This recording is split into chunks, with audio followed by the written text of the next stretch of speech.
a city and a nation mourns. President Trump today in Indianapolis speaking about the horrific shooting.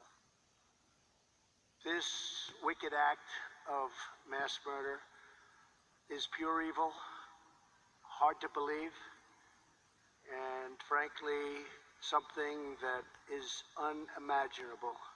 Our nation and the world are shocked and stunned by the grief. Garrett Tinney is live in Pittsburgh with the very latest. Garrett?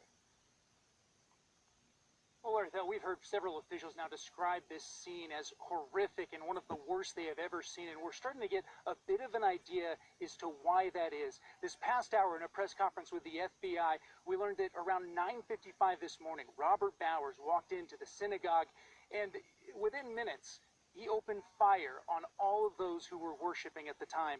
Now, within minutes, he had killed 11 people, injured 2 others.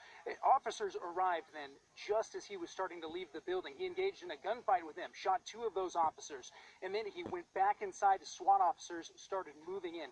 He continued to exchange gunfire with them, injuring 2 more SWAT officers before eventually he surrendered with several gunshot wounds of his own.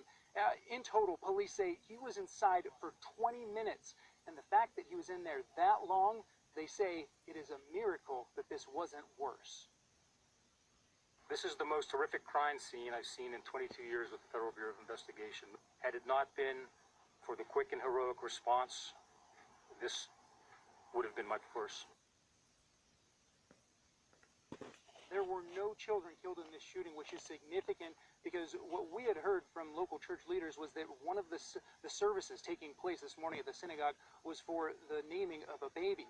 Now, the other 6 who were injured, 2 remain in critical condition. The others are said to be in serious but stable condition. In terms of the investigation, the FBI said it has no knowledge that Bowers was on law enforcement's radar before today. They've already begun digging into every aspect of his life, his residences, his vehicle, his connections, socially and familially. And they are also looking into his social media presence as well and his movements over the last few days.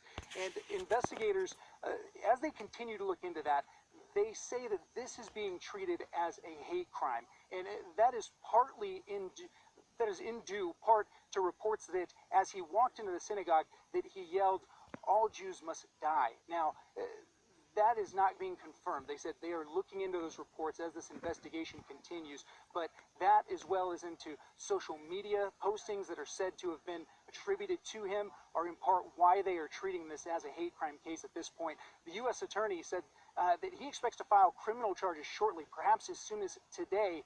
Tonight, meanwhile, here in this community, they are continuing to mourn the great loss of this incident. There are several vigils being planned at some local synagogues as well as some other churches here in the area to mourn that loss and also to give thanks that, as law enforcement officials said, that this wasn't worse when